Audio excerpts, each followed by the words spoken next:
पारस पत्थर की कहानी। बहुत पुरानी बात है। एक किसान था। उसके पास सैकड़ों एकड़ जमीन थी। किसान बूढ़ा हो चला था। उसका एक लड़का था। उसका नाम सुरेश था। एक दिन अचानक जमींदार की मृत्यु हो गई। अब सारी जमीन की देखभाल उसके लड़के सुरेश के ऊपर आ गई। लेकिन सुरेश को खेती बाड़ी और मेहनत करना अच्छा नहीं लगता था। वह जल्द ही बहुत अमीर बनना चाहता था। तभी किसी ने उसे पारस पत्थर के बारे में बतलाया। पारस पत्थर एक ऐसा पत्थर होता है जिसे किसी भी धातु से स्पर्श करने पर वह धातु सोना बन जाता है। सुरेश किसी भी कीमत पर पारस पत्थर पाना चाहता था। उसने पारस पत्थर ढूंढने का बहुत प्रयास किया, किंतु उसे पारस पत्थर कहीं नहीं मिला। पारस पत्थर के लिए उसने कई लोगों से संपर्क किया, किंतु वह पारस पत्थर पाने में असफल रहा। आसपास के लोगों को पता चल गया कि सुरेश किसी भी कीमत पर पारस पत्थर पाना चाहता है। ठगों ने पारस पत्थर का लालच देकर सुरेश से लाखों रुपए ठग लिए। ठगों के बाद सुरेश ढोंगी बाबाओं के जाल में फंस गया। ढोंगी बाबाओं ने तो भी सुरेश को लालच देकर बहुत सा पैसा ऐंठ लिया, बहुत सा पैसा ऐंठ लिया। पारस पत्थर के लोभ में सुरेश को बहुत नुकसान हुआ और उसे अपनी कई एकड़ जमीन भी बेचनी पड़ी। सुरेश की पत्नी हमेशा उसे समझाती कि इन सब बातों में मत पड़ो, अपने पास बहुत जमीन है, उसी में खेती करो, मेहनत भी किसी पारस पत्थर से कम नहीं है। किंतु सुरेश को तो पारस पत्थर की ही धुन सवार थी। एक दिन गांव में बहुत पहुंचे हुए संत आए। सभी ने उन्हें अपनी समस्याएं बतलाई। सुरेश भी अपनी पत्नी के साथ उनसे मिलने गया और उन्हें अपनी समस्या बतलाई। संत सुरेश की बातें सुनकर मुस्कुराए और बोले, मैं जैसा कहूं वैसा ही करना, तो तुम्हें पारस पत्थर अवश्य मिलेगा। संत की बात सुनकर सुरेश बहुत खुश हुआ और संत से बोला, कृपया कर मुझे वह तरीका बतलाएं जिससे मुझे पारस पत्थर मिल जाए। संत बोले, तुम्हें केले के पेड़ की पत्तियों के नोक पर जमा सुबह की ओस की बूंदे एक बर्तन में एकत्र करना है, और जब तुम 5 लीटर ओस की बूंदे एकत्र कर लोगे तो मैं उसे अभिमंत्रित कर पारस पत्थर में बदल दूंगा। लेकिन याद रहे, ओस की बूंदों में तुम पानी मिलाकर धोखा देने का प्रयास करोगे तो तुम्हारी पूरी मेहनत पर पानी फिर जाएगा और ओस की बूंदे पारस पत्थर नहीं बन पाएगी। यह काम बहुत कठिन था।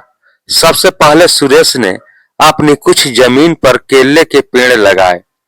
केले के पेड़ धीरे धीरे बढ़ रहे थे, किंतु इतने पेड़ों से वह ओस की सिर्फ कुछ ही बूंदे एकत्र कर पा रहा था। उसे लगा इतने केले के पौधे से 5 लीटर ओस एकत्र करने में तो उसे सालों लग जाएंगे।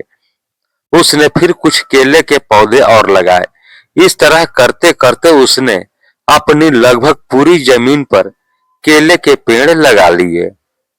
सुरेश अब इन केलों के पौधों को पानी देता और उनकी देखभाल करता। 2 साल की अथक मेहनत के बाद सुरेश 5 लीटर ओस की बूंदे एकत्र कर पाया और अत्यधिक प्रसन्न होकर साधु महाराज के पास गया और उन्हें 5 लीटर ओस की बूंदों से भरा बर्तन देते हुए बोला, साधु महाराज, आपकी आज्ञा अनुसार मैंने 2 साल की अथक मेहनत के बाद ये 5 लीटर ओस की बूंदे एकत्र कर ली है। कृपया अब इन्हें पारस पत्थर में बदल दीजिए। साधु महाराज बोले, सुरेश, तुम्हारी मेहनत सराहनीय है। तुम्हें तुम्हारी मेहनत का फल अवश्य मिलेगा। कल जब तुम जाओगे तो अपनी पत्नी को भी साथ लाना।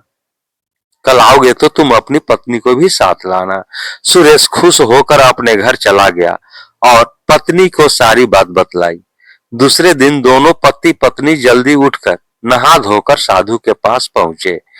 साधु ने सुरेश को देखकर कहा, सुरेश, मैंने ओस की बूंदों को पारस पत्थर में बदलने का बहुत प्रयास किया, किंतु मैं उन्हें पारस पत्थर में नहीं बदल सका।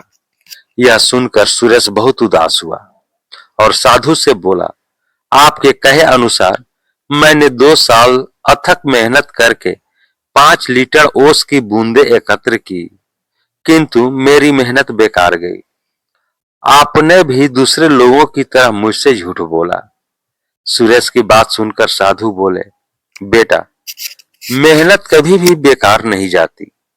तुम्हारी पत्नी के हाथ में जो पोटली है उसे खोलो। सुरेश ने उसकी पत्नी के हाथ में रखी पोटली खोली तो देखकर दंग रह गया। उसने सोने चांदी के आभूषण और कीमती रत्न थे।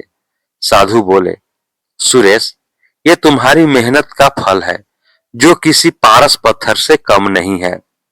सुरेश ने कहा, यह मेरी मेहनत का फल कैसे हुआ? साधु बोले, तुमने 2 साल से मेहनत करके जो केले के पौधे लगाए थे, 2 साल से उनमें फल भी लग रहे हैं, किंतु तुम्हारा पूरा ध्यान पारस पत्थर और ओस की बूंदों पर था और तुमने फलों पर ध्यान ही नहीं दिया, किंतु तुम्हारी पत्नी इन फलों को बाजार में भिजवा दिया करती थी और ये सारे आभूषण और रत्न फलों की बिक्री से आए पैसों को बेचकर खरीदे हैं। सुरेश ने मुस्कुराते हुए उसकी पत्नी की तरफ देखा और बोला, तुम सही थी जो हमेशा कहती थी कि मेहनत से बड़ा कोई पारस पत्थर नहीं होता। सुरेश साधु की तरफ हाथ जोड़कर बोला, आपने मेरी आंखें खोल दी। अब मैं हमेशा मेहनत करूंगा और पैसा कमाने के लिए कोई शॉर्टकट नहीं अपनाऊंगा। सुरेश अब खूब मेहनत करने लगा और अपनी मेहनत से समाज में खोया रुतबा फिर से प्राप्त कर लिया। शिक्षा, मेहनत से कुछ भी पाया जा सकता है। दोस्तों, यह कहानी आपको कैसी लगी? कहानी को लाइक करें, शेयर करें। चैनल पर नए हैं तो चैनल को सब्सक्राइब कर लें, बेल आइकन का बटन दबा दें कि आपको इस तरह की कहानियां मिलती